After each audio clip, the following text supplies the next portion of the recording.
আসসালামু আলাইকুম। আজকে আরেকটা ভিডিও নিয়ে আসলাম। সেটা হচ্ছে যে গত ক্লাসে আমরা ভার্ব কি এবং এটার ক্লাসিফিকেশন গুলো দেখেছি। আজকে ওইটারই কয়েকটা পার্ট আমরা ডিসকাস করব। সেটা ছিল হচ্ছে ভার্ভের ছিল হচ্ছে ভার্ভের যে যেই দুটো পার্ট, প্রধান যে দুটো পার্ট ছিল সেটা হচ্ছে ফিনিট ভার্ভ আর ফাইনাইট ভার্ভ। আরেকটা ছিল হচ্ছে নন ফাইনাইট ভার্ভ। ফাইনাইট ভার্ভটুকু যদি দেখি,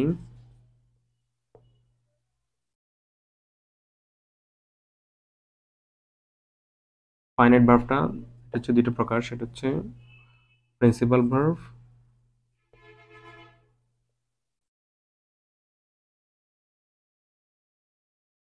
আর একটা হচ্ছে আমাদের auxiliary verb.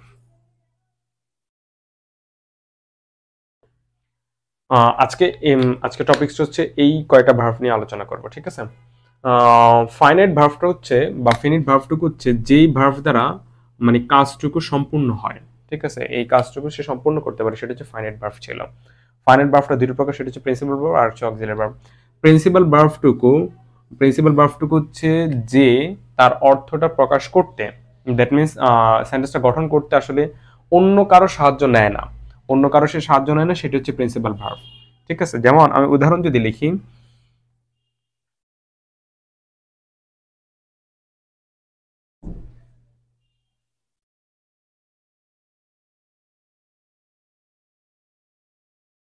Rahim helps a little girl. আচ্ছা, তাহলে এইখানে যে হেল্পস যে ভার্ভটুকু হইলো, যে যে আমার ভার্ভটা হইলো, এটা হচ্ছে আমার প্রিন্সিপাল ভার্ভ হইলো। এটা আসলে কোনো রকম বাধা ছাড়াই সে অর্থ প্রকাশ করতে পারলো।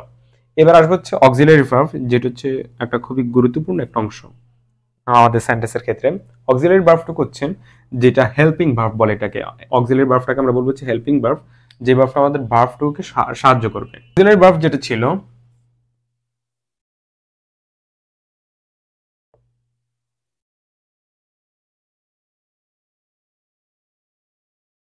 যাদের আমার হাতের লেখাটা নিয়ে কিছুটা সমস্যা থাকবে, আমি চেষ্টা করবো এটা ডিসক্রিপশনে এই ফরম্যাটটুকু আবার লিখে দেওয়ার জন্য। সুতরাং তারা ওইখান থেকে মূলত হচ্ছে বুঝে নিতে পারবে, প্যারা নাই। তাহলে অক্সিলারি ভার্ভটুকুর আরেকটা ফরম্যাট হচ্ছে, আমরা আরেকটা ওয়ার্ডে, সহজ ওয়ার্ডে যদি বলি, হেল্পিং ভার্ভ। সোজা কথা হচ্ছে হেল্পিং ভার্ভ। হেল্পিং ভার্ভ, এই হেল্পটা মূলত করবে হচ্ছে সে প্রিন্সিপাল ভার্ভগুলোকে। যেমন উদাহরণ যদি লিখি, আই অ্যাম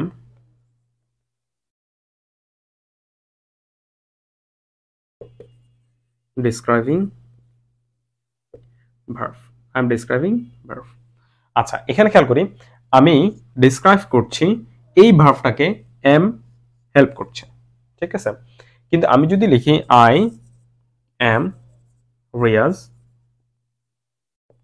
তাহলে এখানে আমরা যদি দেখি, এই যে এম টুকুর এখানে অর্থ আছে যে আই এম অর্থ আমি হই, কিন্তু এইখানের এম এর কোনো অর্থ নাই। এখানে হচ্ছে আমি বর্ণনা করছি আই এম।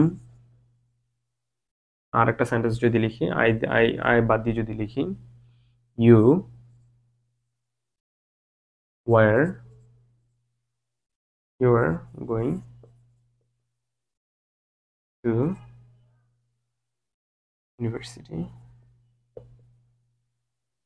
ওকে, তাহলে এখানে হচ্ছে you were going to university, was ছিল বা ছিলে, কিন্তু এখানে আমরা যদি দেখি, এখানে এটা কিন্তু অর্থ নাই, ঠিক আছে? এটা জাস্ট শুধুমাত্র হেল্প করবে ভার্ভটাকে। ঠিক একইভাবে আবার হেল্প ভার্ভটুকু আছে, যেমন সরি হ্যাভ। যেমন আমি যদি লিখি, সেন্টেন্স যদি লিখি, আই হ্যাভ আ কার। আর সেম আরেকটা সেন্টেন্স যদি লিখি, we have done the math. তাহলে এখানে আমরা দুইটা ফরম্যাট যদি দেখি, এখানে হ্যাভ এইটা হচ্ছে আমাদের প্রিন্সিপাল ভার্ভ, আর এইখানে যে হ্যাভটা এটা হচ্ছে আমাদের অক্সিলারি ভার্ভ। এটা প্রিন্সিপাল ভার্ভ হলো যে সে নিজেই অর্থ প্রকাশ করতে পারতেছে, কিন্তু এইখানে আমরা যদি খেয়াল করি, তাহলে এই হ্যাভটুকু এই ভার্ভটাকে মূলত হেল্প করছে সাহায্য গঠনে, অর্থ গঠনে। যে আমরা এখানে এখানে অর্থের দিকে যদি খেয়াল করি, আই হ্যাভ আ কার, আমার একটা গাড়ি আছে। আর এখানে যদি বলি we have done the math, আমরা ম্যাথটি করেছি, তাহলে আমার এখানে কিন্তু হ্যাভ এর কিন্তু কোনো অর্থ আসেনি। সুতরাং এটা হলো আমার অক্সিলারি ভার্ব। অক্সিলারি ভার্বটুকুকে আবার দুইটা ফরম্যাটে, এটা হচ্ছে এই দুইটা ফরম্যাটে ভাগ করা যায়। এটা আমার অক্সিলারি পরিচয় হলো। এবার আমরা দুইটা ফরম্যাটে ভাগগুলো দেখবো। সেটা হচ্ছে অক্সিলারি ভার্বটুকু দুটো প্রকারে বলা যায়। সেটা হচ্ছে দুটো প্রকারে যদি লিখি, সেটা হচ্ছে প্রাইমারি আর একটা হচ্ছে মডেল অক্সিলারি। ঠিক আছে। প্রাইমারি অক্সিলারি গুলো কি কি? প্রাইমারি অক্সিলারি হচ্ছে মূলত ওই যে আমরা যে টেন্স যেগুলো দেখেছি, টেন্সের গুলো হচ্ছে মূল প্রাইমারি বলি। মূল প্রাইমারি অক্সিলারি টেন্সে আমরা কি কি দেখেছিলাম? যেমন আমরা কন্টিনিউসের ক্ষেত্রে আমরা দেখেছিলাম হচ্ছে বি ভার্বটুকু। এই বিটা সবচেয়ে গুরুত্বপূর্ণ একটা অক্সিলারি। বিটাকে আমরা যদি ব্যবহার যদি করি, বি হইল আমার এম, ইজ, আর। আর বি এর পাস্ট যদি ধরি ওয়াজ, ওয়ার। আর বি এর পাস্ট পার্টিসিপল হচ্ছে বিন। হইল আমার বি ভার্বটুকু। এরপর আমরা যদি ধরি, এরপরে বি গেল, বি এর পর আসবে হচ্ছে আমাদের ডু। ডু ডু অক্সিলারিটার তিনটা ফরম্যাট হচ্ছে ডু, ডাজ, ডিড, ডান। ঠিক আছে, এটা গেল ডু। আর আমাদের আরেকটা অক্সিলারি, প্রাইমারি অক্সিলারি, সেটা হচ্ছে have. Have, has, had, had. Present, past, past participle, ঠিক একইভাবে present past, past participle, present past. আচ্ছা, তাহলে এইগুলো হচ্ছে প্রাইমারি অক্সিলারি। এগুলো হচ্ছে সেন্টেন্সের ভিতরে টেন্স অনুযায়ী এদের পরিবর্তন হয়। আমার প্রেজেন্ট হলে অ্যামিজার, পাস্ট হলে ওয়াজার, প্রেজেন্ট হলে ডুডাস, পাস্ট হলে ডিড, একইভাবে হ্যাভ হ্যাজ প্রেজেন্ট, হ্যাড হচ্ছে পাস্ট। ঠিক আছে, এইবার আমরা দেখবো হচ্ছে মডেল অক্সিলারি। এগুলো আমার প্রাইমারি অক্সিলারি। অক্সিলারি যখন সে ব্যবহার হবে তখন সে তার কোনো অর্থ থাকে না। এবার আসলে হচ্ছে মডেল অক্সিলারি। মডেল অক্সিলারি যদি দেখি,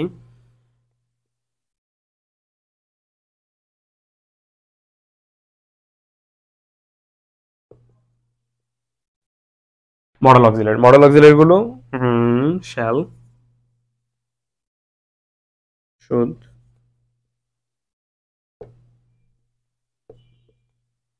will, would, may, might, can. আচ্ছা, shall, should, will, would, may, might, can, could. আর আরেকটা ফরম্যাট দেখেছিলাম মডেল অক্সিলারির ভিতরে, সেমি মডেল বলতে একটা ওয়ার্ড ছিল। আগের ক্লাসে যদি দেখি, বা মার্জিনাল যে মডেল অক্সিলারি ছিল, সেগুলো হচ্ছে যেই মডেলগুলো মূলত ভার্ব হিসেবে ব্যবহার হয়, এই ধরনের মডেলগুলোকে বলা হচ্ছে সেমি মডেল। এটা এই ধরনের গুলো ছিল হচ্ছে, নিড, তারপর হচ্ছে ডিয়ার, এরপর হচ্ছে ইউজ টু, এক্সেট্রা। ঠিক আছে, যেমন I don't need to work. ঠিক আছে, আমার এই ফরম্যাটে নিডটা হচ্ছে সেমি মডেল। ক্লিয়ার? আর এটাকে আমরা আবার মূল ভাব হিসেবে যদি লিখি, আই নিড আ পেন। ঠিক আছে, তাহলে আমার এখানে নিডটা হচ্ছে মূল ভার্ব হিসেবে ব্যবহার হলো। ঠিক আছে, আর এখানে হচ্ছে আমার মডেল অক্সিলারি হিসেবে ব্যবহার হলো। দেন ইউজ টু, যেমন আই ইউজ টু হেল্প হার হলো, এগুলো আমার সেম মডেল হলো। তাহলে আমার এই ভিডিওটাতে কি কি গেল? একটা হচ্ছে ফাইনাইট ভার্ব গেল। ফাইনাইট হচ্ছে যেটা কাজ করতে সক্ষম, এবং হলো এটা দুটো প্রকারে, প্রধানত দুটো ভাগে ভাগ করা যায়। সেটা হচ্ছে প্রিন্সিপাল, অক্সিলারি। প্রিন্সিপালটা কি ছিল? যে অন্য কারো হেল্প ছাড়া যে ভার্বটা নিজের অর্থ নিজে প্রকাশ করতে পারে, সেটা হচ্ছে প্রিন্সিপাল হইলো। আবার অক্সিলারি হইলো যে আমার যেইটা প্রিন্সিপাল ভার্বটাকে হেল্প করবে টেন্স গঠনের ক্ষেত্রে। এটা হচ্ছে টেন্স অনুযায়ী, টেন্সের ফরম্যাটে গিয়ে এটা পরিবর্তন হয়। ওকে, আজকে ক্লাস এতটুকু থাকলো। টাটা।